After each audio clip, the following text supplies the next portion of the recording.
மத்தேயு சுவிசேஷம் 19ஆம் அதிகாரம் 16வது வசனம், நித்திய ஜீவனை அடைவதற்கு நான் எந்த நன்மையை செய்ய வேண்டும்?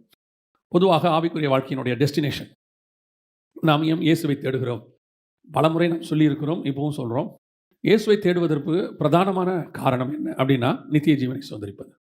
உலக பிரகாரமாக பவுல் சொல்கிறார், இம்மைக்காக மாத்திரம் நாம் அவரை தேடுகிறவர்களாக இருப்போமானால் நாம் எப்படி இருப்போம்? பரிதபிக்கப்பட்டவர்களைப் போல இருப்போம். இம்மைக்குரியதுக்காக தேடக்கூடாதா அப்படின்னு கேட்டால், என்னுடைய எக்ஸ்பீரியன்ஸில் சொல்லுவேன், இம்மைக்குரியதெல்லாம் பரலோகம் சர்வசாதாரணமாக தந்துடும். பரலோகம் அதை கேட்க வேண்டிய அவசியமே இருக்காது. பொல்லாதலாகிய நீங்கள் உங்கள் பிள்ளைகளுக்கு நல்ல ஈவுகளை செய்யும்போது பரலோகத்தில் இருக்கிற பிதா செய்வது அதிக நிச்சயம் அல்லவா? நமக்கு இன்ன தேவை என்பதை நம்முடைய பரமபிதா முன்பே அறிந்திருக்கிறார். அதனால் இந்த இம்மைக்குரிய காரியங்களுக்காக நாம் ஜெபிக்க வேண்டியதோ அல்லது கேட்க வேண்டியதோ இல்லை. ஆண்டவர் மிக தெளிவாக ஒருத்தர் எங்கிட்ட கேட்டார், அப்போ கேளுங்கள் தரப்படும் சொல்லியிருக்கிறாரு, அது என்ன அப்படின்னாரு. அதிலேயே ஆண்டவர் லூக்கால சொல்லும் போது பரிசுத்தாவியை குறித்து என்று வேதம் சொல்லுது. ஸோ அதனால் கீழானவைகள் அல்ல, மேலானவைகளே நாடுகள். அப்போ நம்ம ஏன் சபைக்கு வரோம், ஏன் இயேசு கிறிஸ்துவை தேடுகிறோம் அப்படின்னா, வேறு யாராலையுமே முடியாத ஒரு விஷயத்தை அவர் ஒருத்தரால் மட்டும்தான் முடியும், நித்திய ஜீவனுக்குள் பிரவேசிப்பது.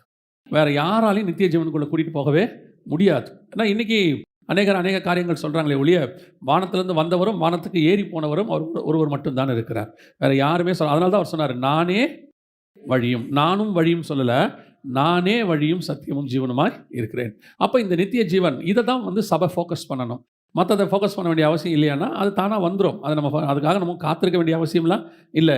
அதெல்லாம் எப்படி நம்மளை கேட்காமையே காலையில் சூரியன் அனுப்பி விட்டுறாரு, அது பாட்டு தானாக காலையில் ஒதுக்கி நம்மளாம் கேட்டோமா? இல்லை, அது பாட்டு பூமி அது பாட்டு சுற்றிக்கிட்டு இருக்கு, சூரியன் வருது, சந்திரன் வருது, எல்லாம் வருது. அந்த மாதிரி அவ்வளோ பெரிய ஜைஜாண்டிக்காக ஒரு விஷயத்தையே செய்வார்னா, நம்ம வாழ்க்கைக்கு தேவையானதுன்னா ஒரு 3 வேளை சாப்பாடு இவ்வளோ தானே, அது டெய்லி வரும், எங்கேருந்து வேணால் வரும், எப்படி வேணாலும் கர்த்தர் செய்ய வல்லமை உள்ளவராக இருக்கிறார்.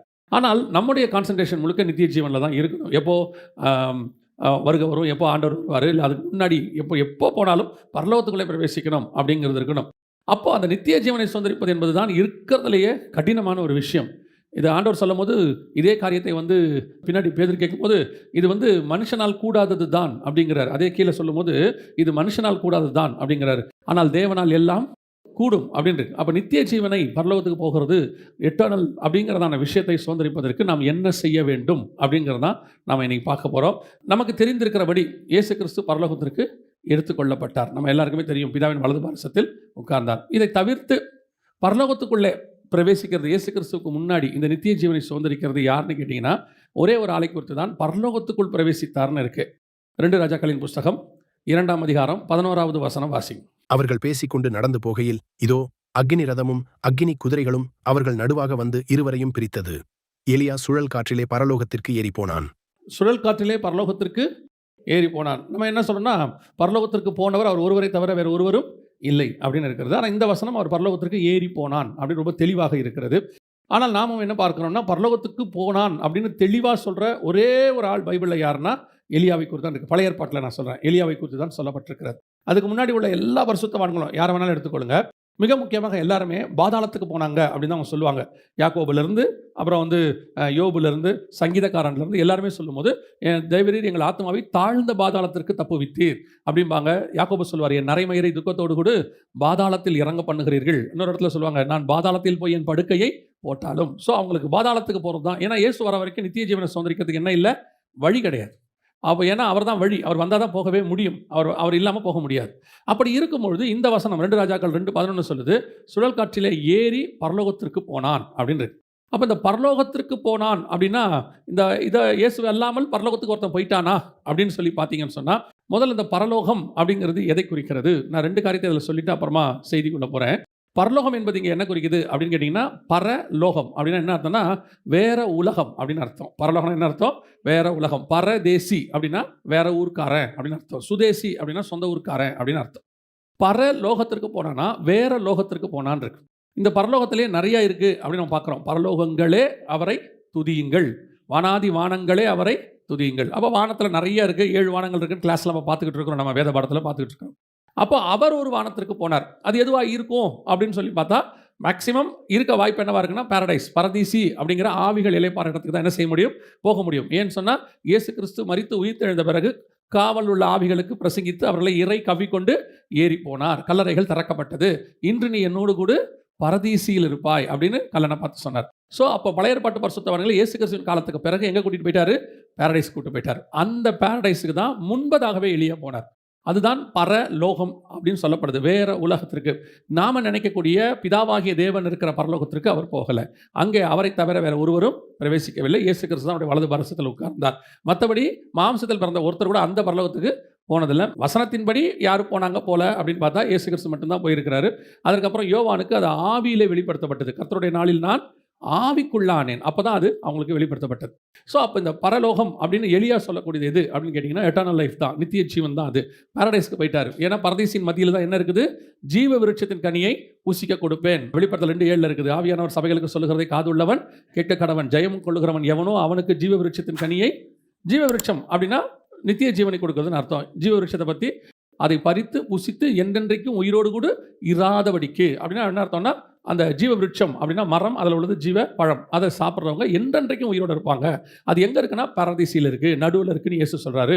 அப்போ இவங்க எல்லாம் பரதீசிக்கு போகிறாங்கன்னா நித்திய ஜீவனுக்குள்ளே போகிறாங்க அப்படின்னு அர்த்தம். சரி, இப்போ எலியா நித்திய ஜீவனுக்குள் பரலோகத்திற்குள் பிரவேசித்தார் அப்படின்னு பார்க்கிறோம். ஆனால் எலியா இயேசு கிறிஸ்து வருவதற்கு முன்பதாகவே பரலோகத்துக்கு போனாருங்கிறதுக்கான வேர்டு ஏன் யூஸ் பண்ணியிருக்கிறாங்கன்னு கேட்டிங்கன்னா, எலியாவை நாம் ஒவ்வொரு கேரக்டரையும் நீங்கள் பழைய ஏற்பாட்டில் பார்க்கும்போது ஒவ்வொரு விஷயம் உங்களுக்கு சொல்லும். உதாரணமாக ஈசாக்கை இயேசு கிறிஸ்து ஒப்புமையாக நம்ம என்ன செய்கிறோம் பார்க்கிறோம். அப்புறம் சாராளையும் ஆகாரையும் நாம் 2 பிரமாணம் என்று கலாத்தியர்கள் நிருபம் சொல்லுகிறது. அப்புறம் மன்னாவை ஞான போஜனம்ங்குது, கண்மலை தண்ணியை ஞான பானம் அப்படின்னு சொல்லுது. ஒவ்வொன்றுத்துக்கும் பழைய ஏற்பாட்டில் என்ன இருக்குது? ஒரு கம்பாரிசன் சொல்லி நம்ம பார்த்துக்கிட்டே இருக்கோம். இப்போ இயேசுக்கும் யோசேப்புக்கும் ஒரு கம்பாரிசன் இருக்கும். ஏறக்குறைய 25 கம்பாரிசன் இருக்கும். இவரை 30 வெள்ளிக்காசுக்கு விற்றாங்க, அவரை 20 வெள்ளிக்காசுக்கு விற்றாங்க. அப்புறம் அங்கே புரோஜித்தர்கள் ஒப்பு கொடுத்தாங்க, ரோமர் கையில் இவர் ஒப்பு கொடுத்தாங்க. அவர்கள் அவர்களை அடித்தார்கள், இவர்களை கொண்டு போயிட்டு குழியில் போட்டார்கள். ஜெயிலில் 2 பேரோட யோசேப்பு இருந்தார். இயேசு கிறிஸ்து கல்வாரியில் 2 கல்லரோட தொங்கினார். ஒரு கல்லன் செத்து போயிட்டான், ஒரு கல்லன் நித்திய ஜீவனுக்குள்ளே பிரவேசிட்டான். அங்கே நீங்கள் யோசேப்பு கூட பார்த்தீங்கன்னு சொன்னால் ஒருத்தன் மரித்து போவான், ஒருத்தன் விடுதலையாக்கப்படுவான். எல்லாமே கம்பாரிசனாக இருக்கும். கடைசியாக பார்த்தீங்கன்னா யோசேப்பு போய் பார்வோனுக்கு அடுத்த ஸ்தானத்தில் உட்காருவார், இயேசு கிறிஸ்து பிதாவுக்கு அடுத்த ஸ்தானத்தில் உட்காருவார். இந்த கம்பாரிசன் இருக்குது பாருங்கள். இதே மாதிரி எல்லாருக்கும் இருக்கும். யோசுவாவுக்கு இருக்கும், எலியாவுக்கு இருக்கும், மோசேக்கு இருக்கும். இயேசுவோட ஒரு கம்பாரிசனை நீங்கள் படிக்க முடியும். அப்படி எலியாவை குறித்து பார்க்கும்பொழுது எலியா ஒரு நியூ டெஸ்ட்மென்ட் சர்ச்சுக்கான அடையாளம், மெல்கிசேதேக்கின் முறைமைக்கான அடையாளம். அவருக்கு ஆதியும் இல்லை அந்தமும் இல்லை. அதாவது எலியா எங்கேருந்து வந்தார்னே இருக்காது. திஸ்பியனாகிய எலியா அப்படின்னு இருக்கும். நீங்கள் திஸ்பியா அப்படின்னு போய் நீங்கள் தேடி போய் பார்த்தீங்கன்னா ஒரு அன்னோன் சிட்டி அப்படின்னு சொல்லி போட்டிருக்கோம். எங்கே இருக்குன்னே தெரியாது அந்த சிட்டி. எங்கேயோ ஒரு இடத்துல இருந்திருக்கலாம் அப்படின்னு சொல்லி ஒரு கெஸ் தான் பண்ணியிருப்பாங்க ஒழிய இங்கே தான் இருந்துச்சு அப்படின்னு பார்க்க முடியாது. அப்பா யார், அம்மா யார், எங்கேருந்து வந்தார், எதுவுமே தெரியாது. அதே மாதிரி அவர் ஏறி போயிடுவார். அவருக்கு மரணம் இருக்காது, ஆதியும் இல்லை அந்தமும் இல்லை. அப்போது இந்த மெல்கிசேதேக்கின் முறைமையின்படி இருக்கக்கூடியதான மிக முக்கியமான ஒரு அடையாளமை தான் எலியா இருக்கிறாரு. எலியாவுக்கு பின்னாடி இந்த மெல்கிசேதேக்கின் முறைமையை வச்சுக்கிட்டு நியூ டெஸ்ட்மென்ட் சர்ச்சை வச்சு நீங்கள் தியானிச்சு பார்த்தீங்கன்னா நிறைய இருக்கும். 3 வருஷம் வனாந்தரத்துக்கு ஓடி போவார். உங்களுக்கு தெரியும் இல்லையா? சபை 3 வருஷம் வனாந்தரத்துக்கு ஓடி போகும். இங்கே 3 வருஷம் உபத்திரவம் இருக்கும். இந்த மாதிரி எலியாவுக்கும் நியூ டெஸ்ட்மென்ட் சர்ச்சுக்கும் நிறைய கம்பாரிசன் இருக்குது. ஆனால் இன்றைக்கி நம்ம என்ன பார்க்க போகிறோம்னா, எப்படி இந்த எலியா பரலோகத்திற்கு போனார், அதான் ரொம்ப முக்கியம். ஸோ அவர் நியூ டெஸ்ட்மென்ட் சர்ச்சுக்கு அடையாளமாக இருக்கிறார். அதனால் அவர் பரலோகத்துக்கு போனார்னு நாங்கள் சொல்லப்பட்டிருக்கு. காரணம் நியூ டெஸ்ட்மென்ட் சர்ச் தான் முதல்ல என்ன செய்ய போகுது? பரலோகத்துக்குள்ளே பிரவேசிக்க போகுது. கிறிஸ்துவுக்குள் மரித்தவர்கள் முதலாவது எடுத்துக்கொள்ளப்படுவார்கள். பின்பு உயிரோடு இருக்கிற நாமும் அவரோடு கூட ஆகாயத்தில் எடுத்துக்கொள்ளப்பட்டு அவரோடு கூட காணப்படுவோம். எங்கே காணப்படுவோம்? வெளிப்படுத்தல் 7:9 சொன்னது, சிங்காசனத்திற்கு முன்பாகவும் ஆட்டுக்குட்டியானவர் முன்பாகவும். ஸோ நம்ம தான் ஃபஸ்ட்டு பரலோகத்துக்குள்ளே பிரவேசிக்கிற சர்ச்சாக இருக்கிற நம்மனா நியூ டெஸ்ட்மென்ட் சர்ச். ஸோ நம்ம தான் அதில் பிரவேசிக்கிறவங்களாக இருக்கிறோம்.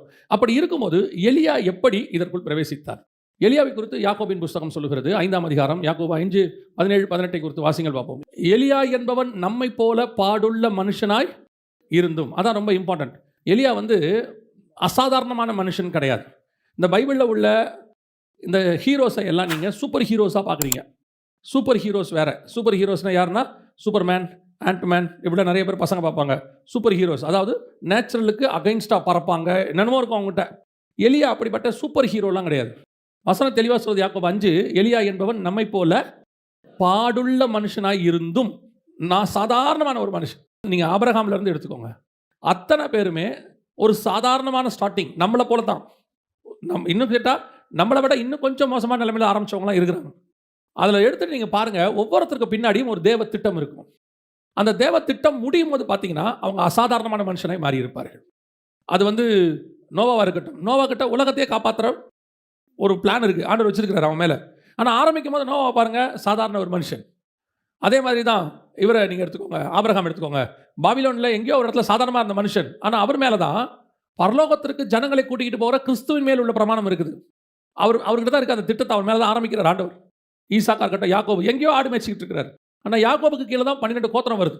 இந்த 12 கோத்திரம் தான் புதிய எருசலேமுடைய 12 மதில் சுவராக இருக்குது. எங்கே எட்டர்னல் அவங்க மேலே எப்படி ஒரு எட்டர்னல் பிளான் இருக்கு பாருங்க. அப்போ இங்கே உட்காந்துருக்கிற நம்ம மேலேயுமே அப்படி ஒரு எட்டர்னல் பிளான் இருக்கும்.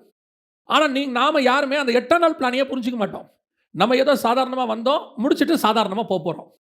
அதுக்கு நடுவில் நல்ல ஒரு படித்தோம், சம்பாதிச்சோம், வாழ்ந்தோம், முடித்தோம்.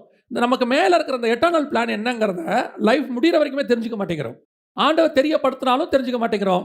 வலுக்கட்டாயமாக கூப்பிட்டாலும் வர மாட்டேங்கிறோம். இந்த ஜென்ரேஷனில் நான் சொல்கிறேன், ஒரு 30 வருஷமாக சொல்கிறேன். நம்ம அந்த எட்டர்னல் பிளான்குள்ளேயே வராததுனால எதுக்கு ஆண்டவர் வச்சார்? நம்ம ஒவ்வொருத்தர்கிட்டையும் ஏதோ ஒன்று ஹெவன்லி பிளான். அவர் சொல்கிறாரு, நாம் எல்லோரும் ஜீவ கற்களாக இருக்கிறோம் அப்படிங்கிறார் பேதுரு எழுதும்போது. அப்போ நாம் எல்லாம் ஜீவ கற்களாக இருக்கணும். ஒவ்வொருத்தரும் இந்த கட்டடத்தில் ஒரு கல்லாக இருக்கிறோம். அப்போ இந்த கல் இங்கே வந்து கட்டடமாக மாறணும்னா இதுக்கு முன்னாடி எங்கேயோ அது மண்ணாக இருந்திருக்கும். அதுக்கப்புறம் அதை மிதித்து சல்லடை பண்ணி சேதா மாற்றி அதை ஒரு டிசைன் பண்ணி அதை அப்புறம் சுட்டு அதை அப்புறம் ஒரு விலைக்கரையமாக ஒருத்தர் வாங்கி அது ஒரு வண்டியில் ஏற்றி ஒரு இடத்துல இன்னொரு இடத்துக்கு ட்ராவல் பண்ணி இங்கே வந்து இங்கேயும் உடனே அது கட்டடமாக மாறிடுச்சானா இல்லை, இங்கே கொண்டு வந்து இந்த கட்டடத்துக்கு அது எவ்வளோ தேவையோ அவ்வளோ வச்சுருப்பாங்க. அந்த செங்கலை சில நேரத்தில் முழுசாக வைப்பாங்க, சில நேரத்தில் பாதியாக வைப்பாங்க, சில நேரத்தில் கால்வாசி வைப்பாங்க. ஆனால் நாம தான் அந்த பிளான். இந்த செங்கல் இங்கே வந்து நிற்கணுங்கிறது கர்த்தருடைய திட்டம். அதே மாதிரி தான் நீங்கள் அத்தனை பேருமே தேவனுடைய சபைக்குள் கொண்டு வரப்பட்டிருக்கிறீர்கள். தேவனுக்குள் கொண்டு வரப்பட்டிருக்கிறீர்கள். நம்ம அத்தனை பேருமே அப்படி ஒரு திட்டத்தோடு கொண்டு வரப்பட்டவங்க. இதில் என்ன பெரிய இஷ்யூன்னு கேட்டிங்கன்னா, நமக்கு அது தெரிய மாட்டேங்குது. பரலோகத்துக்கு தெரியுது, பிசாசுக்கு தெரியுது.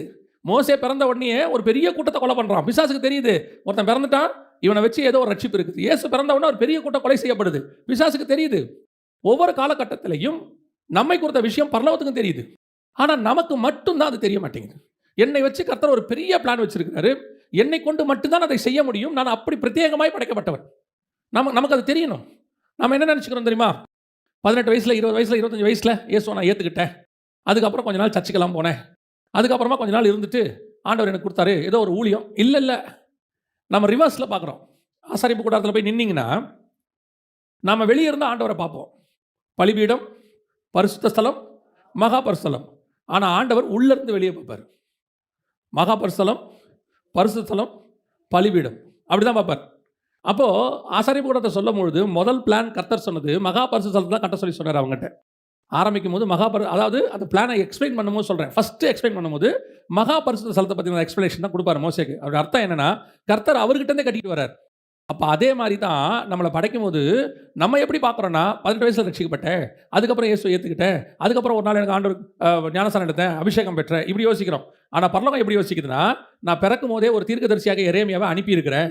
அவன் இந்த வயசில் சிதேக்கியாவுக்கு முன்னாடி போய் இப்படி ஒரு தீர்க்கதரிசனம் சொல்லுவான், பாபிலோன் அழிவை பற்றி சொல்லுவான். அதற்காக அவன் இந்த தாய் தகப்பன் வயிற்றில் பிறக்கப்பட்டான். ரிவர்ஸில் பார்ப்போம் பரலோகம். உன்னை உருவாக்கும் போதே எப்படி உருவாக்கிட்டாரா? தீர்க்கதரிசியாக உருவாக்கிட்டேன். தாவீது பிறக்கும் போதே ராஜாவாக, சிம்சோன் பிறக்கும் போதே இஸ்ரவேலுக்கு ரட்சகனாக, ஒருத்தரையும் இயேசு பிறக்கும் போதே ரட்சகர் பிறந்திருக்கிறார். பிறக்கும் போதே நம்முடைய ஃபியூச்சர் பிளானை எழுதி தான் கத்த ஆரம்பிச்சிருக்கிறார். ஸோ அவர் ரிவர்ஸில் பார்க்குறாரு. அப்போ நம்ம மேலே இருக்கிற அந்த ஸ்பிரிச்சுவல் பிளான், ஹெவன்லி பிளான், எதற்காக நான் அழைக்கப்பட்டேன், எதற்காக, இன்னும் ஒருபடி மேலே போய் சொன்னேன், எதற்காக நான் வந்தேன், ஆண்டவருக்குள்ளேயே வந்தேன், எதுக்கு பிறந்தேன், இப்படி யோசிக்கணும். அப்போ தான் உங்கள் மேலே இருக்கிற ஹெவன்லி பிளான் புரியும். இந்த ஹெவன்லி பிளானை புரிஞ்சிக்காமையே படித்தோம், நல்ல வேலை பார்த்தோம், செட்டில் ஆகிட்டோம், அப்படியே கடைசி வரைக்கும் இப்படியே ஓடிட்டு பீஸ்ஃபுல்லாக இருந்துட்டு தசமா காணிக்கை கொடுத்துட்டு நம்முடைய ஆவிக்குரிய கடமை நிறைவேறிடுச்சு நீங்கள் நினச்சிங்கன்னா உங்கள் மேலே இருக்கிற ஹெவன்லி பிளான் உங்களுக்கு தெரியாது, நீங்கள் செஞ்சு முடிக்க முடியாது. ஏன்னா நீங்களும் நானும் வரப்போகிற புதிய எருசலேமில் ஒரு பிளானாக இருக்கிறோம், ஒரு அங்கமாக இருக்கிறோம். அப்போ நாம் அதற்காக இப்போ ரெடி ஆக்கிக்கிட்டு இருக்கிறோம். எப்படி ஏவாளை தோட்டத்துக்கு வெளியே வச்சு ரெடி பண்ணி உள்ளே கூட்டு வந்தாரோ, நம்மளை பூமியில் வச்சு ரெடி பண்ணி பரலோகத்துக்கு கூட்டிகிட்டு போகிறார். அப்போ நான் என்ன பரலோகத்தோட திட்டத்துக்கு இங்கே ரெடி ஆகிறேன்னு நமக்கு தெரியணும்ல. அப்போ நான் முதல்ல பரலோகத்துக்கு போகிறத பார்த்தீங்கன்னா எனக்கு என்ன இருக்கணும்? ஒரு உத்தரவாதம் இருக்கணும், கன்ஃபர்மேஷன். அப்போ நம்மை போல ஒரு பாடுள்ள மனுஷன் ஆரம்பித்தவங்க எல்லாமே நம்மை போல சாதாரணமாக ஆரம்பித்தவங்க தான். ஆனால் அவருடைய அந்த அச்சீவ்மெண்ட், அவங்களுக்கு வைக்கப்பட்டதான டார்கெட்டை அவங்க அடைஞ்சு முடிஞ்சாங்க. இப்போ எலியாவை குறித்து வாசித்தோம் 2 ராஜாக்கள் 2ல். அவன் சுழல் காற்றில் ஏறி பரலோகத்திற்கு போனான். ஆனால் பைபிள் சொல்லுது நம்மை போல ஒரு பாடுள்ள மனுஷனாக இருந்து. அப்போ எப்படி ஒரு பாடுள்ள மனுஷன் நித்திய ஜீவனில் பிரவேசிப்பது அரிதுன்னு பைபிள் சொல்லுது. மனுஷனால் கூடாதது தான் இயேசு சொல்றார். மனுஷனால் கூடாதது தான். அவ்வளோ கஷ்டமான அந்த நித்திய ஜீவன் பெறத ஒரு சாதாரண பாடுள்ள மனுஷனா பிறந்து எப்படி எலியாவால் அச்சீவ் பண்ண முடிஞ்சிச்சு அப்படின்னு சொல்லி ஒரு ஜேர்னி, எலியாவுடைய ஜேர்னியை பார்த்தபோது அவன் எப்படி அதை அட்டைன் பண்ணான் அப்படின்ற போது கர்த்தர் அவனை ஒவ்வொரு இடமாக கொண்டு போகிறார். 1 ராஜாக்களின் புஸ்தகம் 17ஆம் அதிகாரம் 2, 3, 4 வசனங்களை வாசி. பின்பு கர்த்தருடைய வார்த்தை அவனுக்கு உண்டாயிற்று. அவர், நீ இவ்விடத்தை விட்டு கீழ்த்திசையை நோக்கி போய் யோர்தானுக்கு நேராயிருக்கிற கேரித் ஆற்றண்டையில் ஒளித்துக் கொண்டிரு. அந்த ஆற்றின் தண்ணீரை குடிப்பாய். அங்கே உன்னை போஷிக்க காகங்களுக்கு கட்டளையிடுவேன் என்றார். இதுதான் ஃபர்ஸ்ட் எலியாவுக்கு கர்த்தர் வச்சிருக்கான பிளேஸ். அவர் 2 ராஜாக்கள் 2ல் சுழற்காற்றில் ஏறி பரலோகத்துக்கு போகிறார். அந்த இடத்துக்கு அவர் போய் சேர்றதுக்கு முன்னாடி ஒவ்வொரு இடமா கர்த்தர் அவரை ஜேர்னி பண்ணி வைக்கிறார். உதாரணமாக இப்போ நீங்கள் கோயம்புத்தூர் போனோம் அப்படின்னா எடுத்த உடனே இப்போ நீங்கள் ஸ்ட்ரெயிட்டாக கோயம்புத்தூரில் போய் அப்படி குதிக்க முடியாது. என்ன பண்ணுவாங்க, முதல்ல இங்கேருந்து நீங்கள் அப்படியே போகணும். ஒன்று இந்த பக்கம் விழுப்புரம் உளுந்தூர்பேட்டை போய் கள்ளக்குறிச்சி போய் இப்படி போகணும், இல்லையா இந்த பக்கம் போகணும், போய் சேலம் தருமபுரி இப்படி போகணும். நீங்கள் கோயம்புத்தூருக்கு போகணும்னா அதுக்கு முன்னாடி பல டெஸ்டினேஷன் இருக்குது, சில இடங்கள் இருக்குது, அதை கிராஸ் பண்ணி தான் அங்கே போக முடியும். இயேசு கிறிஸ்துவே, நீங்கள் இயேசு கிறிஸ்துக்கு ஒரு ஜேர்னி இருக்குது. அதாவது அவர் சிலுவை எடுத்துக்கிட்டு கல்வாரிக்கு போனார். ஃபஸ்ட்டு எகிப்துக்கு போவார். எகிப்தில் இருந்த இயேசு நாசரத்துக்கு வருவார். பிள்ளையை எடுத்துக்கொண்டு எகிப்துக்கு போ. எகிப்துலேருந்து அடுத்து எங்கே வருவார் இயேசு? நாசரத். 30 வயசு வரைக்கும் நாசரத்தில் இருப்பார். நாசரத்துலேருந்து யோர்தானுக்கு வருவார். யோர்தான்லேருந்து கலிலேயாவுக்கு போவார். இப்படி இயேசு கிறிஸ்துவோட ஜேர்னி இருக்கும். இந்த ஜேர்னி கடைசியாக போய் கொல்கத்தாவில் முடியும். இதுதான் நித்திய ஜீவனை சுதந்திரிக்கிறதுக்கு அவர்கிட்ட இருந்த பிளான், அவர்கிட்ட உள்ள ஒரு ஜேர்னி. இதே இப்போ இஸ்ரவேலர்கள் இருக்கிறாங்க, கானானுக்கு போனோம். எகிப்துலேருந்து கானானுக்கு போகிறதுக்கு கிட்டத்தட்ட 42 இடம் இருக்குது. கிராஸ் பண்ணி தான் அங்கே போய் அவங்க ரீச் ஆவாங்க. ஸோ இந்த மாதிரி ஒவ்வொருத்தரும் ஒரு டெஸ்டினேஷனை கிராஸ் பண்ணி தான் ஹெவனுக்கு போக முடியும். இப்போ யாக்கோபு இருக்கிறார். யாக்கோபு ஃபஸ்ட்டு போய் பெத்தேலுக்கு போனோம். அப்புறம் எங்கே அந்த சொப்பனை பார்த்த இடத்துக்கு, அங்கேருந்து சிரியாவுக்கு போனோம், திருப்பி வரணும், சுக்கோத்துக்கு வரணும், இப்படி ஒவ்வொரு இடமா வரணும், வந்தால் தான் போக முடியும். ஒவ்வொருத்தருக்கும் ஒரு ஜேர்னி இருக்குது பைபிளில். இந்த ஜேர்னிக்கு பேர் தான் ஊழியம், இந்த ஜேர்னிக்கு பேர் தான் அழைப்பு. இந்த ஜேர்னியை நீங்கள் முடிக்கும் போது தான் 8ஆம் நாளுக்குள்ளே பிரவேசிப்பீங்க, பரலோகத்துக்கு போவீங்க. அப்போ நம்ம அத்தனை பேருக்கும் இப்படி ஒரு ஜேர்னி இருக்குது. இதில் எலியாவுடைய ஜேர்னி தான் பார்க்குறோம். ஏன்னா அது ஒரு சக்ஸஸ்ஃபுல் ஃபார்முலா. பரலோகத்துக்கு போயிட்டார் அவர். நம்ம பரலோகத்துக்கு போகணும். நம்ம எப்பவுமே யாரை ஃபாலோ பண்ணணும்? சக்ஸஸ்ஃபுல்லாக ஃபாலோ பண்ணவங்கள தான் நம்ம ஃபாலோ பண்ண முடியும். அந்த வகையில் பார்க்கும்போது எலியாவுடைய ஃபர்ஸ்ட் ஜேர்னி ஆண்டவர் சொல்கிறார், நீ போய் அவர் இருந்த இடத்துலேருந்து கர்த்தர் சொல்கிறாரு, கேரி தாற்றங்கரையில் போய் என்ன செய்ய? தங்கியிரு. அங்கே உனக்கு என்ன செய்வேன்? காகங்களுக்கு கட்டளையிட்டு இருக்கிறேன், கேரி தாற்றன் தண்ணீரை குடிப்பாய். இது ஒரு ஃபர்ஸ்ட் டெஸ்டினேஷன். முதலாவது கர்த்தர் நம்மை கிறிஸ்துவுக்குள்ளே கொண்டு வரும்பொழுது முதல்ல கர்த்தர் நமக்கு என்ன செய்வார்னு பார்த்தீங்கன்னா, நம்முடைய அடிப்படை தேவை, பேசிக், நம்ம கேட்கக்கூடிய காரியங்கள் எல்லாத்தையும் கர்த்தர் கொடுக்குறாரு. அப்போ எலியா அன்னைக்கு என்ன சாப்பிட்டாருன்னு அங்கே இருக்குது. என்ன சாப்பிட்டாரு? அப்பமும். குதிரைக்கே புல் கிடைக்காத காலம். என்ன காலம்? குதிரைக்கே புல் கிடைக்காத காலம். அந்த காலத்தில் எலிஜா என்ன சாப்பிட்டாரு? அப்பமும் இறைச்சியும். பைபிளை கமெண்ட்ரி எழுதுறவங்க சொல்கிறாங்க, அது அந்த நேரத்தில் கிங்ஸ் ஃபுட்டுக்கு சமமாக. கிங்ஸ் ஃபுட்டுனா ராஜாவுடைய பந்தி எப்படி இருக்கும், விருந்து, அதுக்கு ஈக்குவலாக. ஏன்னா ஒரு ஆளுக்கு புல்லே கிடைக்கலன்னு சொல்லும்போது அந்த இடத்துல ஒருத்தனுக்கு காலையும் மாலையும் 2 வேளையும் நான் வெஜிடேரியனோட சாப்பாடு கிடைக்குதுன்னா, பிரெட்டும் நான்வெஜ்ஜும் கிடைக்குதுன்னா அது என்ன? அது எதுக்கு ஈக்குவல்? கிங்ஸ் ஃபுட்டுக்கு ஈக்குவல். அப்படின்னா அந்த சூழ்நிலையில் கர்த்தர் எலியாவை போஷித்த விதம். உங்களை என்னையும் அழைச்சிக்கிட்டு வரும்போது கர்த்தர் என்ன செய்கிறாரு? ஃபஸ்ட்டு நல்லா கிங்ஸ் ஃபுட்டு தான் கொடுத்தாரு.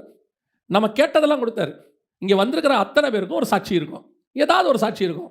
ஏதோ ஒரு விதத்தில் கர்த்தர் தொட்டு இருப்பார், ஏதோ ஒரு விதத்தில் கர்த்தர் உங்களுக்கு விடுதலையாக்கி இருப்பார், சுகமாக்கி இருப்பார், நீங்கள் கேட்டதை கொடுத்துருப்பாரு, ஆசீர்வதிச்சிருப்பாரு. உங்கள் ஒவ்வொருத்தருக்கு பின்னாடி ஒரு சாட்சி இருக்கும்.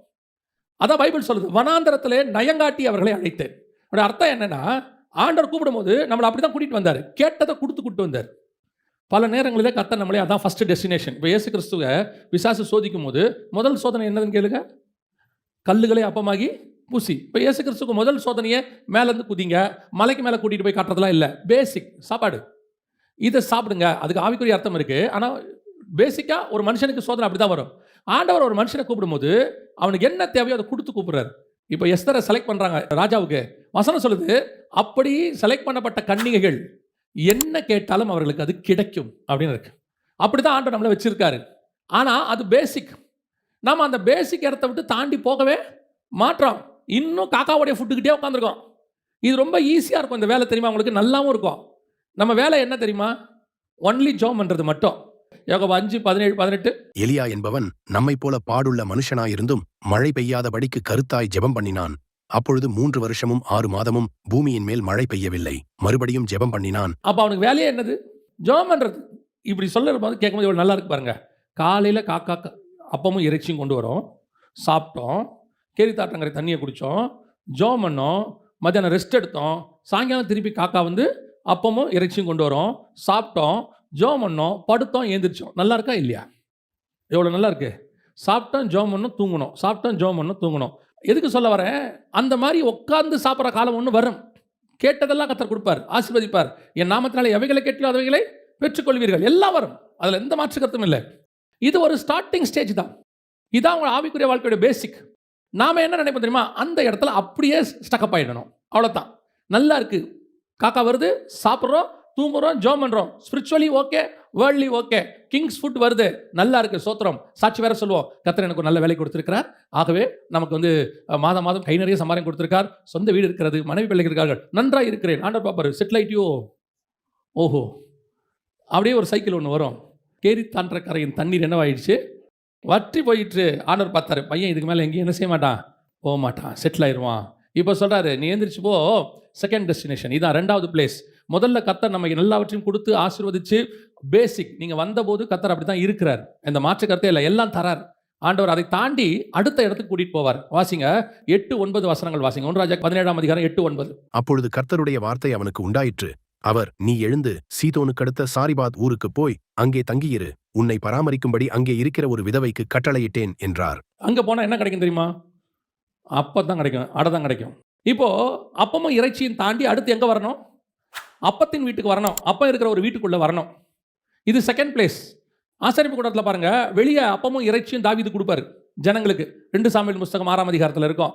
ஒரு படி திராட்சை ரசமும் அப்பமும் ஒரு துண்டு இறைச்சி துண்டையும் கொடுத்து அவர்களை தாவீது அனுப்பினான். அப்படிதான் இருக்கும், 2 சாமுவேல் 6ல் இருக்கும். ஆனால் அந்த ஆசாரிப்பு கூட தாண்டி உள்ளே போனீங்கன்னா இறைச்சி இருக்காது. உள்ள என்ன இருக்கும்? சமூகத்து அப்பம் 12 அப்பம் இருக்கும். தாவீது அதை சாப்பிட போவார் இன்னொரு இடத்துல, கோலியாத்தை இது பண்ணுற இடத்துல. அதுக்கப்புறம் சவுல் துரத்தும் போது அவர் போய் நேராக அந்த அப்பத்தை சாப்பிடுவார்.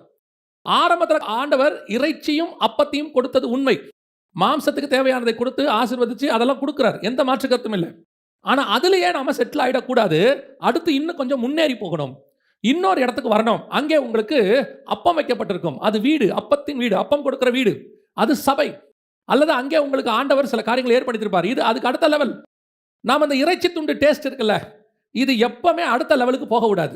இந்த நான் வெஜிடேரியன் நல்லா சாப்பிட்டீங்கன்னு வச்சுங்களேன், அதுக்கப்புறம் அது இல்லாமல் சாப்பிடவே தோணாது. அப்புறம் என்ன தோணும்னா, ஒரு துண்டாவது இருந்தால் தான், சில ஆட்கள் சொல்லுவாங்க ஒரு கருவாடாவது அப்படிம்பா, அது வந்து பாடியில் ஊறிடும், அது ஒரு விதமான டேஸ்ட்டாக மாறிடும். அதுக்கப்புறம் அது இல்லாமல் என்ன வராது, ஒரு ஒரு லெவலுக்கு மேலே நம்ம எப்படி போயிடுவோம்னா, ஒரு வேளை செய்ய முடியலனாலும் யார் வீட்லையாவது செஞ்சாங்கன்னா வாசனையோடையாவது சாப்பிட சொல்லுவோம். அதே மாதிரி தான் அதிகமாக உலகத்துக்குள்ளே இருந்து ஆசீர்வதிக்கப்பட்டுட்டீங்கன்னா, அதை விட மேலான ஆவிக்குரிய வாழ்க்கைக்கு போகும்போது இது உங்களை பின்னோக்கி இழுக்கும், இது உங்களை போக விடாது. இந்த டேஸ்ட் இருக்குல்ல, உலகம் இருக்குல்ல, இது வேற, இது உங்களுக்குள்ள ஊறிடுச்சு பிறந்ததுலேருந்து. ஒரு பீரியடில் கர்த்தர் தான் இதை கொடுத்தாரு, ஒரு இடத்துல கர்த்தர் தான் அதை விடும்பார். இப்போ நித்திய ஜீவனை சொந்திக்கிறதுக்கு ஒருத்தன் வந்தான்ல, அவன் யாருன்னு கேட்டிங்கன்னா, நியாயப்பிரமாணத்தின்படி குற்றம் சாட்ட முடியாதவன். மத்தேயு 19 இருக்கும், அவன் சொல்லுவான், நான் சிறு வயது முதல் கொண்டு இதையெல்லாம் கை கொள்ளுகிறேன் அப்படின்பா. அப்போது ரொம்ப பர்ஃபெக்ட், மிகுந்த ஆஸ்தி இருந்துச்சு அவனுக்கு. இந்த மிகுந்த ஆஸ்தி எதனால் வந்துச்சுன்னா, அவன் ஒழுக்கமாக இருந்ததுனால வந்துச்சு, ஒழுங்காக வியாபாரம் பண்ணி. இப்போ அந்த ஆசீர்வாதத்தை கொடுத்தது யார் அவனுக்கு? அதே கர்த்தர் தான் சொல்கிறாரு, இவைகளை விட்டு விட்டு என்னை பின்தொடரு. Second stage. இந்த ஸ்டேஜ் தான் உங்களால் என்னாலே செய்ய முடியாத ஸ்டேஜ். கர்த்தர் உங்களுக்கு, நீங்கள் சொல்லுவீங்க, ஆண்டவர் தான் எனக்கு படிக்க வச்சாரு, ஆண்டவர் தான் ஞானத்தை கொடுத்தாரு, படிப்பறிவு இல்லாமல். ரைட், ஒரு இடத்துல அதையே கர்த்தர் விட சொன்னால் விட முடியுமா? எகிப்தின் கலைகளில் கொண்டு போய் எகிப்தில் பார்வோன் வீட்டில் விட்டது யாரு? கர்த்தர். அங்கே தான் 40 வருஷம் வளர்ந்தாரு. ஒரு இடத்துக்கு வரும்போது எகிப்தின் கலைகளை இவர் மறக்கணும். கமாலியல் பாத்தில் உட்காந்து பவுல் நியாயப்பிரமாணத்தின்படி குற்றம் சாட்ட முடியாதவன் தன்னை சொல்றாரு. ஒரு இடத்துல இதே நியாயப்பிரமாணத்தை அவர் விடணும். கொடுத்தது யாரு? கர்த்தர். 2 போட் நிறைய மீன் பேதுருக்கு கொடுத்தது யாரு? கர்த்தர். அதே கர்த்தர் சொல்றாரு, இவைகளை விட்டு விட்டு என்னை பின்பற்றி வா. கர்த்தர் கொடுக்கும்போது வாங்க தெரிஞ்ச நமக்கு, அவர் சொல்லும் போது அதை விடவும் தெரியணும். இதுதான் அந்த இறைச்சியை தாண்டி அப்பத்தின் வீட்டுக்கு போறது, பலிபீடத்தை தாண்டி பரிசுத்த ஸ்தலத்துக்குள்ள போறது. நம்மளால இப்ப என்ன பிரச்சனைனா, இந்த இறைச்சி இல்லாமல் இருக்க முடியாது, மாம்சத்தின் இச்சை இல்லாமல் இருக்க முடியாது, மாம்சத்தின் விருப்பம் இல்லாமல் இருக்க முடியாது, ஏதோ ஒரு வகையில். ரோமர்கள் நிருபத்தை நீங்க வாசிச்சு பாருங்க, 8ஆம் அதிகாரம் வரைக்கும். 7ஆம் அதிகாரம் கடைசியில் அவர் சொல்றாரு, நான் விரும்பாததையே செய்கிறேன், பரிதவிக்கப்பட்ட மனுஷன் நான், யார் என்னை விடுவிக்க கூடும் அப்படின்னு கேட்கிறார். பாவத்தை பத்தி பேசுறாரு. ஆனா 8ஆம் அதிகாரத்தில் பாருங்க, பாவத்துக்கும் ஆவிக்கும் சண்டைன்னு சொல்ல மாட்டாரு, மாம்சத்துக்கும் ஆவிக்கும் சண்டைம்பாரு.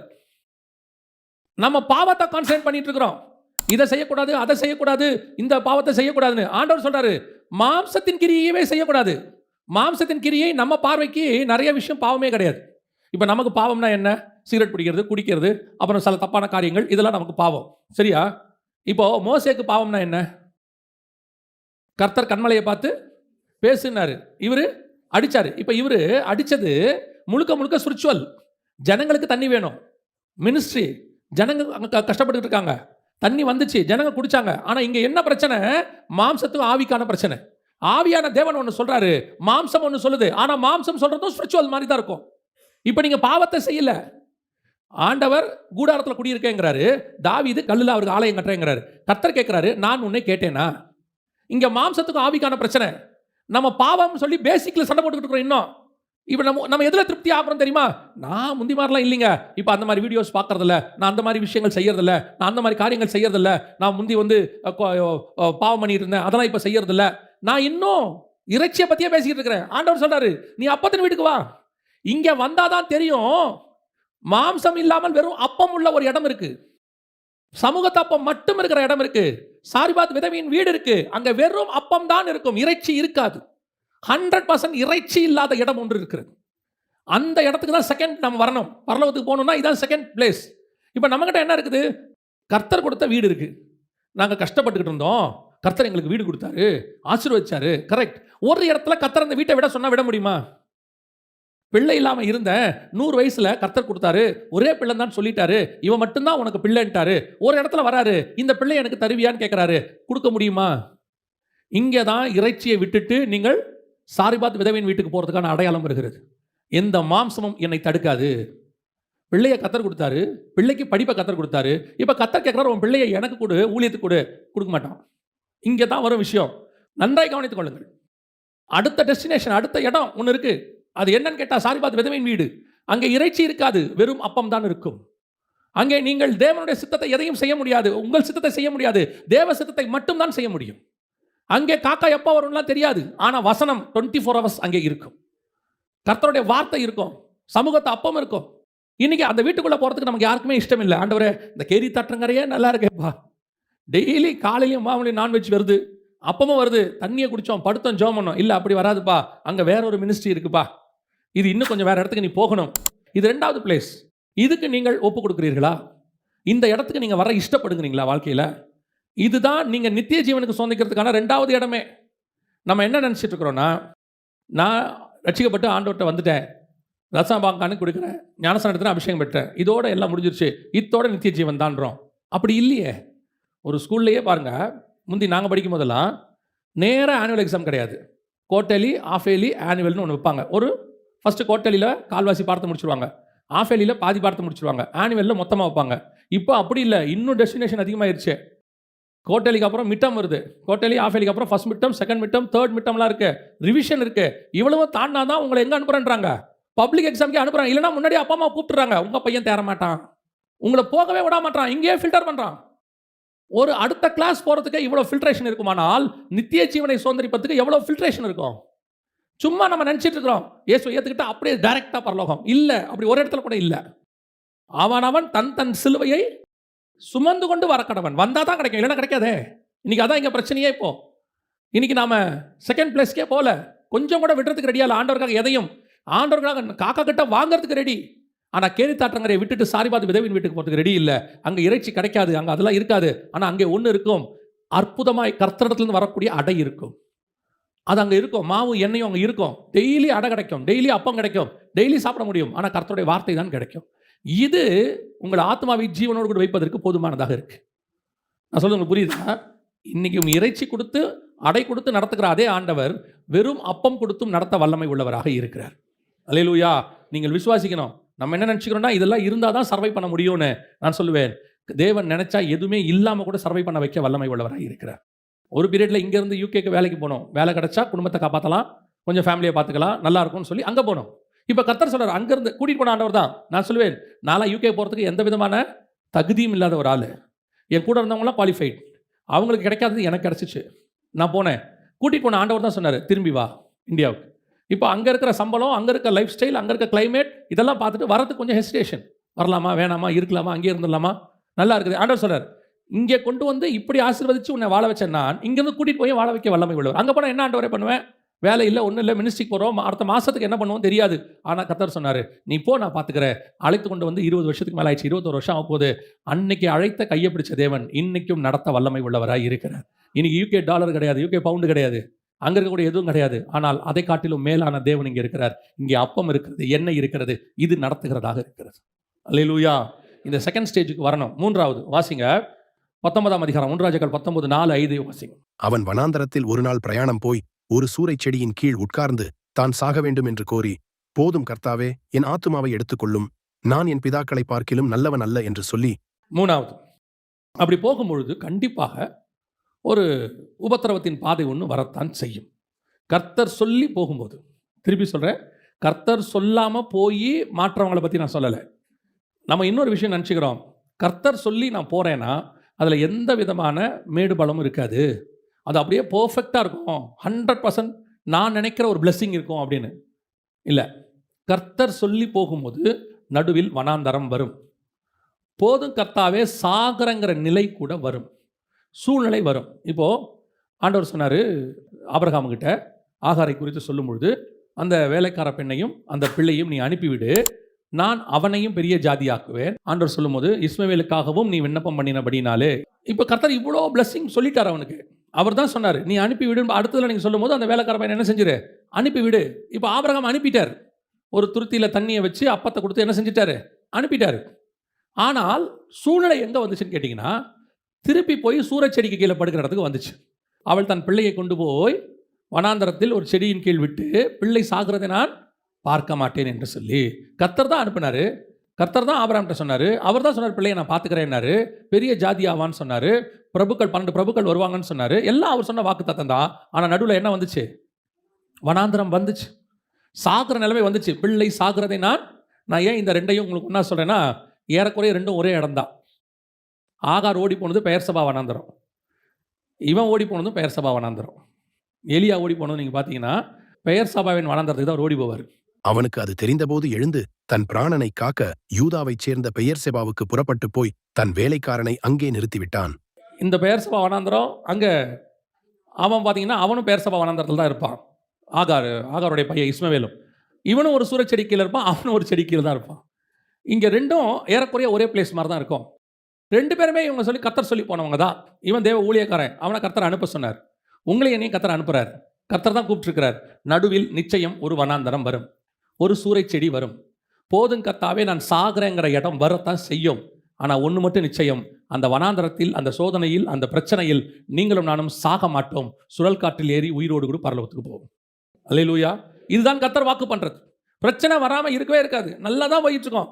நம்ம தான் சாட்சி சொல்லிகிட்டே இருப்போம், ரொம்ப நல்லா ஆண்டவர் ஆசீர்வதிக்கிறாரு. திடீர்னு பார்த்தீங்கன்னா எல்லாமே தலைகீழ மாறுற மாதிரி ஒன்று நடக்கும். ஏன் அப்படி நடக்குது? யோசேப்புக்கு சொல்லியாச்சு சொப்பனத்தை. யோசேப்பு சொப்பனத்தை கேட்டு சும்மா இருந்தால் கூட பரவாயில்ல, அவர் விசுவாசிக்கிறார். அப்பா கிட்ட போய் சொல்கிறாரு. மறுநாள் தன்னுடைய சகோதரரை பார்க்க போகிறாரு, சூழ்நிலை தலைகீழ மாறிடுச்சு. 11 பேர் மட்டும் அடிச்சு விட்டான், குழியில் தூக்கி போட்டான், இஸ்மவேலத்தை வித்துட்டான், எகிப்துக்கு கொண்டு போயாச்சு. எல்லாம் தலைகீழ மாறிடுச்சு. என்னைக்கு? வாக்குத்தத்தம் கிடைச்ச மறுநாள். இதுதான் பல நேரங்களிலே இந்த வனாந்தரம் வரத்தான் செய்யும். இயேசு கிறிஸ்துக்கு புறா வடிவில் ஆவியானவர் இறங்கிட்டார். மத்தேயு 4 இருக்கு, இறங்கிட்டார்.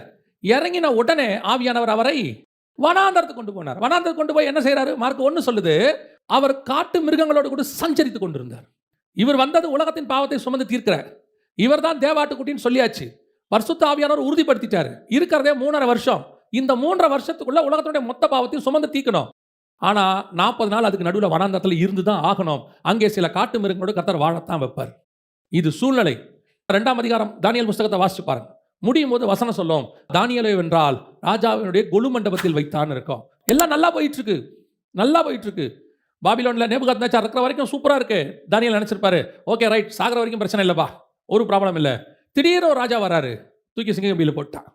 தலைகீழ மாறிடுச்சு. இன்னைக்கு இருக்கிறது கிங்ஸ் கேட்ல, இன்னொரு நாள் சிங்கக்கம்பி. ஏன் இப்படி ஒரு தலைகீழ வருது? நடக்கும், வாழ்க்கையில் வரும். இதுதான் உங்களை என்னையும் உருவாக்குகிற இடம். வனாந்தரம் தான் ஒருத்தனை உருவாக்கும். ஆசீர்வாதம் ஒருத்தனுக்கு சந்தோஷம் கொடுக்கும், வனாந்தரம் ஒருத்தனை உருவாக்கும். நீங்கள் யோசித்து நல்லா பாருங்க. பல நேரங்களில் உபத்திரவங்களில் வந்த அனுபவம் இருக்குல்ல, அது லைஃபுக்கும் பாடமாக இருக்கும். நமக்கு உபத்திரவத்தில் வந்த அனுபவம், அந்த உபத்திரவ காலத்தில் கொஞ்சம் பேர் நம்ம கூட இருக்கிறான்ல, அவன் தான் நம்ம கூட இருக்கிறதுலே உண்மையான ஆள். ஆசீர்வாதத்தில் இருக்கிறவன் உபத்திரவத்தில் கூட இருக்கணும். பல நேரத்தில் நம்ம அந்த உபத்திரவத்தை வேணாம்னு நினைக்கிறோம். உபத்திரவம் வேண்டாம், ஆனால் வருவது நல்லது. நான் உபத்திரவப்பட்டது நல்லது, உமது பிரமாணங்களை கற்றுக்கொண்டேன். யோசிச்சு பாருங்க, உபத்திரவப்படாத ஒரு ஆள் பைபிளில் யார் இருக்கா? உபத்திரவப்படாத ஒரு ஆள் யார் இருக்கா? நல்லா இருக்கிற ஆபிரகாமுக்கே உபத்திரவம் வந்துருச்சு. அவரே பார்த்து ஆண்டவரே சொல்றாரு, நீ பயப்படாதே, நான் உனக்கு கேடகமும் மகா பெரிய பலனுமாய் இருக்கிறேன். அவருக்கே பயம் வந்துருச்சு. ஈசாக்குக்கு சாவடிச்சிருவாங்கன்ற பயம் வந்துருச்சு. தன் மனைவி நிமித்தம் தன்னை என்ன செஞ்சிருவாங்க? கொன்று போடுவார்கள்னு சொல்லி அவனுக்கு பயம் வந்துருச்சு. 26:7 இருக்குது. அதுக்கப்புறம் அவனுக்கு பயம் வந்துருச்சு. அடுத்து யாக்கோபு வாழ்நாள் ஃபுல்லாக பயம். யோசேப்பு அவன் நிலைமை அப்படி. உபத்திரவப்படாதவர்கள் யார்? அந்த சூரை செடி உங்களை உருவாக்கும், அந்த வனாந்தரம் உருவாக்கும். 40 வருஷம் இஸ்ரவேலர்கள் வனாந்தரத்தில் நடந்தாங்க. அவர்களுடைய செருப்பு தேவையே இல்லையாமா, வஸ்திரம் பழுதாகவே இல்லையாமா. ஒரு நாள் வந்தது, பாலும் தேன் ஓடுகிற தேசத்துக்கு கர்த்தர் கொண்டு போனார். கர்த்தர் நினச்சிருந்தாருன்னா ரொம்ப ஈஸியாக அவங்களை கானானுக்குள்ளே கொண்டு போயிருக்க முடியும். ஆனால் நடுவில் கொஞ்சம் ஆண்டவர் வனாந்தரத்தை அனுமதிக்கிறார். உங்கள் வாழ்க்கையில் பிரச்சனைகள், போராட்டங்கள், சோதனைகள் எந்த அளவுக்கு வரும் தெரியுமா? சாகிற நிலைமைக்கு வரும். போதும் கர்த்தாவே, நான் சாகிறேன், பிள்ளை சாகிறதை நான் பார்க்க மாட்டேன். தானியேலை கேட்பார், ராஜா உன் தேவனாய் கர்த்தர் உன்னை காக்க வல்லவராய் இருந்தாரோ?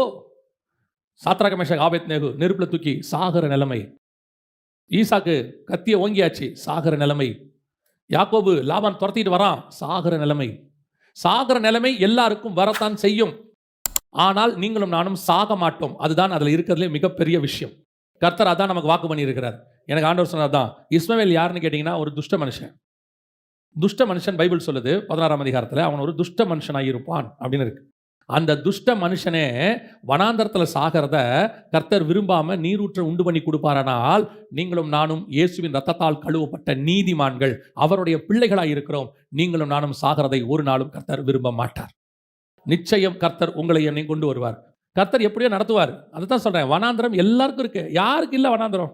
எல்லாருக்கும் இருக்கு. ஆனால் ஒரு நாளும் வனாந்தரம் நம்மை கொன்று போடாது. சூரச்செடியை நாம் கடந்து போக வேண்டிய சிச்சுவேஷன் வரும். போதும் கர்த்தாவேன்னு சொல்கிற இடம் வரும். அதோட படுக்கக்கூடாது, எழுந்திரிச்சு ஓடணும். கர்த்தர் சொல்வார், எழுந்து நட, நீ பண்ண வேண்டிய தூரம் அதிகம். அல்லேலூயா. அடுத்து வாசிங்க 19ஆம் அதிகாரம் 8-9 வாசி. அப்பொழுது அவன் எழுந்திருந்து புசித்து குடித்து அந்த போஜனத்தின் பலத்தினால் 40 நாள் இரவு பகல் ஓரேப் என்னும் தேவனுடைய பர்வதம் மட்டும் நடந்து போனான். அங்கே அவன் ஒரு கெபிக்குள் போய் தங்கினான். இதோ கர்த்தருடைய வார்த்தை அவனுக்கு உண்டாகி, அவர், எலியாவே, இங்கே உனக்கு என்ன காரியம் என்றார். இப்போ அடுத்து எலியாவுக்கு இந்த பிரச்சனை வந்த உடனே அடுத்து எங்கே போயிட்டாரு? கெபிக்கு ஓடிட்டார். ஏன் கெபிக்கு ஓடினாரு அப்படின்னு கேட்டிங்கன்னா, இதுக்கு முன்னாடி ஏசபேல் பிரச்சனை வந்தபோது அந்த ஏசபேலுக்கு பயந்து 50 தீர்க்கதரிசிகளை உபதியா கொண்டு போய் கெபிக்குள்ள மறைச்சு வச்சேன்னு இவர்கிட்ட சொல்றாரு. 18ஆம் அதிகாரத்தில் 1 ராஜாக்கள் 18 வந்து சொல்றாரு, நான் கெபிக்கு 50 பேராக மறைத்து வைத்ததே தேவன் உமக்கு சொல்லவில்லையா, மறைத்தாரோ அப்படின்லாம் கேட்பார் உபதியா. இப்போ எலியாவுக்கு என்ன தோணுது? சரி, இந்த மாதிரி சுச்சுவேஷன் ஒன்று வருது, உபத்திரவத்தின் பாதை வருது, கிராஸ் பண்ணிட்டாரு, அடையும் தண்ணீரும் வந்துடுச்சு, இப்போ நம்ம அதெல்லாம் தாண்டி வரோம். ஆனால் இப்போ மைண்டில் என்ன வந்துடும் தெரியுமா? சரி, இந்த பிரச்சனை பேசாமல் இந்த பிரச்சனையோட வாழ்றதுக்கு எங்கேயாவது போய் செட்டில் ஆயிடலாம். நம்ம தொடர்ந்து நம்முடைய ஆவிக்குரிய வாழ்க்கையை நாம் செய்வதற்கு இது ஒரு தடையாய் மாறும். உபத்திரவப்பட்டது நல்லது, பிரமாணங்களை கற்றுக்கொண்டோம். ஆனால் அந்த உபத்திரவம் இன்னொன்று செய்யும், பயத்தை கொண்டு வரும். அடுத்து இந்த மாதிரி சுச்சுவேஷனில் என்ன செய்யாது? போகிறதுக்கு அனுமதிக்காது. இப்போ நீங்கள் தேவ சித்தத்தை இங்கே தான் மிஸ் பண்ணுவீங்க. ஓடிட்டே இருக்கிறீங்களா? ஓடிட்டே இருக்கும்போது ஒரு 2-3 பிரச்சனை வந்த உடனே இந்த ரோடே வேண்டாம்ப்பா, பெரிய பிரச்சனையாக இருக்குது, ஆண்டவர் சொல்கிறார், இதான் ரோடு இல்லை, இந்த ரோட்டில் 2-3 ஸ்பீட் பிரேக்கர் இருக்குது, நீ போ. நம்ம என்ன நினைப்போம் தெரியுமா? இதுக்கு பதிலாக பேசாமல் கூகுள்கிட்ட கேட்டு வேறு ரூட்டில் போயிடுவோம். அந்த ரூட்டில் போனோம்னா ஒரு பிரச்சனையும் இருக்காது, நிம்மதியாக போகலாம் அப்படின்னு நம்ம நினச்சிப்போம்.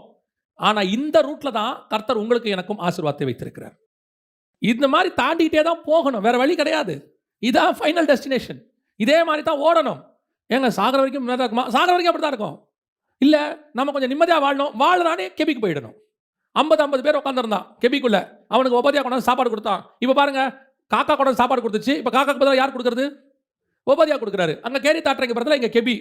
என்ன டிஃபரன்ஸ் இருக்குது? திருப்பி பழைய இடத்துக்கு வந்துட்டோம். இது என்ன உண்டாக்குது? என்ன பயத்தை உண்டாக்கி மீண்டும் ஆவிக்குரிய வாழ்க்கையிலிருந்து வழிவிலக பண்ணும்.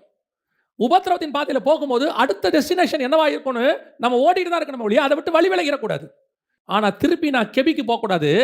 கர்த்தர் திருப்பி என்னை எங்கே போக சொல்றாரு? வாசிங்க 15வது வசனம் வாசிங்க, அதே அதிகாரம். அப்பொழுது கர்த்தர் அவனை பார்த்து, நீ தமஸ்குவின் வழியாய் வனாந்தரத்திற்கு திரும்பி போய். திருப்பி நான் எங்கே தான் போனோம்? வனாந்தரத்துக்கு தான் போனோம். ஏன்?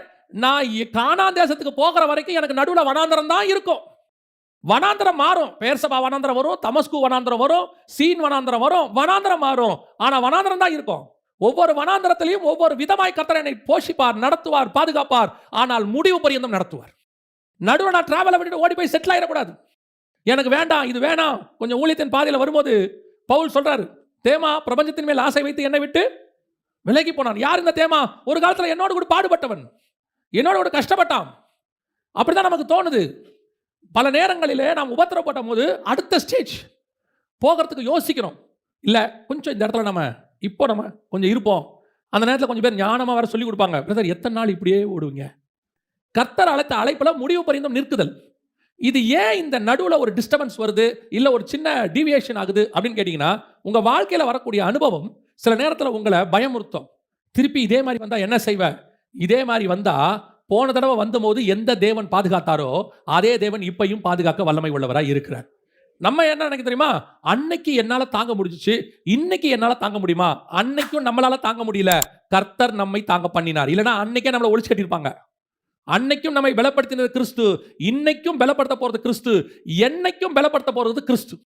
இந்த ஒரு தைரியம் உங்களுக்கு வரணும். கெபிக்கு ஓடக்கூடாது. என் ரூட் எது, ரூட்டை நான் மாற்றவே மாட்டேன், போய்கிட்டே இருப்பேன். நடுவில் பிரச்சனைகள் வரும், போராட்டம் வரும், நிறைய நடக்கும், போயிட்டே இருக்கணும். இந்த டிவியேட் ஆகி கெபிக்குள்ள போய் உட்காந்துக்கிட்டு இல்லை. கர்த்தர் ஒன்று நியமித்த ஓட்டம் முடிவு பரியந்தம் அவர் மாற்றுகிறவர் அல்ல, ஒரு முறை சொல்லி அவர் மனம் மாறுகிறவர் அல்ல.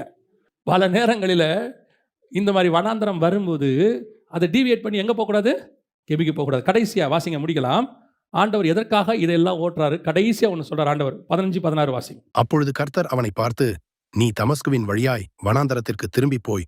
எதுக்கு திருப்பி வனாந்தரத்தை கூட்டிகிட்டு போகிறாரு? நானே இப்போ தான் வனாந்தரத்தில் வந்தேன், போன வனாந்தரத்தையே நான் ஓடி முடிக்கல, சரி ஏதோ கெபியில் கொஞ்சம் பீஸ்ஃபுல்லாக இருக்கலாம்னு நினச்சேன், திருப்பி ஒரு வனாந்தரத்துக்குள்ள கூட்டிகிட்டு போகிறீங்களே, எதுக்காக என்ன இன்னொரு வனாந்தரத்துக்கு கூட்டிகிட்டு போகிறீங்க? வாசிங்க. ஆசகேலை சீரியாவின் மேல் ராஜாவாகவும், பின்பு நிம்சியின் குமாரனாகிய யெகூவை இஸ்ரவேலின் மேல் ராஜாவாக அபிஷேகம் பண்ணி, ஆபேல் மேகோலா ஊரானான சாப்பாத்தின் குமாரனாகிய எலிசாவை உன் ஸ்தானத்திலே தீர்க்கதரிசியாக அபிஷேகம் பண்ணு. இந்த வனாந்தரம் எதுக்கு தெரியுமா? போன வனாந்தரம் நம்ம வாழ்க்கையை ஓட்டுறதுக்கு. இந்த வனாந்தரம், அடுத்த உபத்திரம் எதுக்கு தெரியுமா? இந்த வனாந்தரத்தின் வழியாக போய் நீ அடுத்த ஜென்ரேஷனை உருவாக்குவது, ராஜாக்களும் ஆசாரியரையும் உருவாக்குறது. போன வனாந்தரம் நீ உருவானது, இந்த வனாந்தரம் இன்னொருத்தரை உருவாக்குவது. பல நேரங்களில் ஊழியத்தின் பாதையில் கர்த்தர் நம்ம ஓட்டத்தை மட்டும் முடிக்க மாட்டார், நம்ம மூலமாக இன்னொரு ஜென்ரேஷனையும் முடிப்பார். அவங்கள உருவாக்குறது தான் நம்ம முக்கியமான வேலை. ஒரு சாதாரணமாக உலக வாழ்க்கை எடுத்துக்கோங்க. நீங்கள் என்ன நினைக்கிறீங்க? சாதாரணமாக சராசரி மனுஷன் அவனுக்கு என்ன தோணுது? எனக்கு அப்புறம் என் பிள்ளைகள் அப்படின்னு ஒரு தாட் ஒன்று இருக்குல்ல. 99% சொல்கிறேன், 1% விட்டுருங்க. ஒரு 99% ஆபிரகாமுக்கு இருந்துச்சு தானே, எனக்கு அப்புறம் யார்? ஒருத்தன் கேட்குறான், எனக்கு பிறன் யார், எனக்கு அப்புறம் யார், எனக்கு அடுத்து யார், எனக்கு எடுத்து யார்? இயேசு கிறிஸ்துக்கு அப்புறம் சீசர் கேட்குறாங்க, இவருக்கு அப்புறம் யார், நாங்கள் யார்? இந்த அடுத்துன்னு ஒன்று இருக்குல்ல, இது வந்து டிஃபால்ட். கண்டிப்பாக உலக வாழ்க்கைக்கே அடுத்து என்பது டிஃபால்ட்னா, உங்களுக்கு கொடுக்கப்பட்ட அழைப்பு, உங்களுக்கு கொடுக்கப்பட்ட தரிசனம், இதற்கு டிஃபால்ட்டா இன்னொன்றை உருவாக்குற பொறுப்பை கர்த்தர் உங்க கையில் கொடுத்துருக்கிறார். அந்த ஓட்டத்தை ஓடி முடிக்கணும். நிறைய பேர் அவங்களோட சாட்டிஸ்ஃபைட், நான் ஓகே, பிரச்சனையை அனுபவிச்சேன், ஒரு காலத்தில் கஷ்டப்பட்டேன், செட்டில் ஆகிட்டேன், இப்போ ஓகே, கெபிக்கு போயிட்டேன். இல்லை, ஆண்டவர் சொல்றாரு இன்னும் ஓடு. நான் என் பசங்க, என் பேர பசங்க, அவங்களுக்கு சொத்து சொத்து சொத்து சொத்துன்னு மைண்டு முழுக்க கரப்டடாக உட்காந்துருக்கோம். நம்ம வெறும் மாம்சம். உனக்கு அப்புறம் கர்த்தர் உங்ககிட்ட கொடுத்த சத்தியம், உனக்கு கொடுக்கப்பட்ட தரிசனம், உங்ககிட்ட கொடுத்த விசுவாசம் என்கிறது எனக்கு அந்த மகா பெரிய பொக்கிஷம். இதை அடுத்த ஜென்ரேஷனுக்கு கொடுக்கணும்னு உங்களுக்கு தோணவே இல்லையே. வந்தோம், சாப்பிட்டோம், நான் ஆவிக்குரிய சாப்பாடை சொல்றேன், வந்தேன், சாப்பிட்டோம், சாட்டிஸ்ஃபைடு, இதோட அடுத்த வாரம் அவ்வளோதான். கர்த்தருக்கு என்ன செய்தீர்கள்? ஆண்டவர் சொல்றார், திருப்பி தமஸ்குவின் வழியாய் வனாந்தரத்துக்கு போ. ஆண்டவரே, இப்பதான் வந்தேன், பேர் சபா வனாந்தல் இல்ல, இப்ப வந்தது நீ சாப்பிட்டு உனக்கு ஓடினது, இப்ப நீ ஓட போறது உனக்கு இல்ல, உனக்கு பின்னாடி ராஜாக்களையும் ஆசாரியர்களையும் உருவாக்குவதற்கு நீ ஓட போகணும். அதுதான் உன்னுடைய ஃபைனல். இந்த ஓட்டத்தை ஓடி முடிச்சா மட்டும்தான் வசனம் சொல்றது. வாசிங்க, முடிக்கலாம். 2 ராஜாக்கள் 2:11 வாசிங்க. அவர்கள் பேசிக்கொண்டு நடந்து போகையில் இதோ அக்கினி ரதமும் அக்கினி குதிரைகளும் அவர்கள் நடுவாக வந்து இருவரையும் பிரித்தது. எலியா சுழல் காற்றிலே பரலோகத்திற்கு ஏறி போனான். இதான் ஃபைனல். அதுக்கப்புறம் அப்படியே அடுத்து எலியாவுடைய கான்செப்ட் முடிஞ்சிடும். நீங்க யோசிச்சு பாருங்க. அதுக்கப்புறம் எலியா ஆகாப்பை சந்திக்க மட்டும்தான் ஒரு இடத்துல வருவார். அவர் செத்தன்னு சொல்ல வருவார், அதுக்கப்புறம் ஆகாப் பிழைச்சிருவார், அவ்வளவுதான். இதோட எலியா ஏறி சுழல் காற்றில் போயிடுவார். இவ்வளவுதான் பிளேஸ். இதுதான் ஒவ்வொரு ஸ்டேஜ். பரலோகத்துக்கு போகிறதுக்கு எலியாவுக்கு கர்த்தர் ஃபிக்ஸ் பண்ணது. இன்றைக்கி நாம் இருக்கிறோமா? இன்றைக்கி ஒன்று கேரி தாற்றங்கரையில் உட்காந்துட்டு எந்திரிக்க மாட்டோம், அல்லது சாரிபாத் விதவையின் வீட்டுக்கு போயிட்டா அதோட அவ்வளோதான். அங்கிருந்து கர்த்தர் சொல்கிறார், புறப்பட்டு வா, நடுவில் வனாந்திரம் வருது, சூரச்செடி வருது, சில உபத்திரம் வருது, அதுதான் உன்னை உருவாக்கும். அந்த உபத்திரவத்தை தாண்டி ஓடுங்க. ஓடும் போது கெபிக்கு ஓடிடாதீங்க, செட்டில் ஆகணும்னு நினைக்காதீங்க, போதுன்ற இடத்துக்கு வராதிங்க, திருப்தி ஆகாதீங்க. ஆவிக்குரிய காரியத்தில் திருப்தி ஆகவே கூடாது. உலக பிரகாரமான காரியத்தில் திருப்தி வந்துடணும். போதும் என்ற மனதனுடைய தெய்வ பக்தியே அது எதுக்கு? உலக பிரகாரமான காரணத்துக்கு. ஆனால் கர்த்தருடைய காரியத்துக்கு என்ன வரக்கூடாது? திருப்தி வரவே கூடாது. கர்த்தரே போய் இளைப்பாரி கொண்டுருன்னு சொல்ற வரைக்கும் ஓடிக்கிட்டே இருக்கணும். ஓடி எங்கே போகணும் தெரியுமா? அடுத்த ஜென்ரேஷனை உருவாக்குறவங்களாக போகணும். ராஜாக்களும் ஆசாரியர்களையும் உருவாக்குறவங்களா போகணும். அப்படி ஓடி சுழல் காற்றில் ஏறி ஒரு நாள் வரும், எக்காலம் துணிக்கும், நாம் மேகங்கள் மேல் எடுத்துக்கொள்ளப்பட்டு ஆகாயத்தில் அவரோடு கூட காணப்பட போகிறோம். அல்லேலூயா. இத்தனை டெஸ்டினேஷனை கிராஸ் பண்ணணும் பரலோகத்துக்கு போகிறதுக்கு. இன்றைக்கி நம்ம என்ன நினச்சிட்டு இருக்கிறோம்? சர்ச்சுக்கு வந்தோம், போனோம், வேலை முடிஞ்சு. சர்ச்சுக்கு வந்து போகிறவங்க எல்லாம் பரலோகத்துக்கு வருவாங்கன்னு பைபிள் சொல்லாது. இங்கே வந்தவங்களில் எத்தனை பேர் அதுக்கு ஆயத்தப்பட்டாங்களோ அவங்க தான் பரலோகத்துக்கு வருவாங்க. அல்லேலூயா.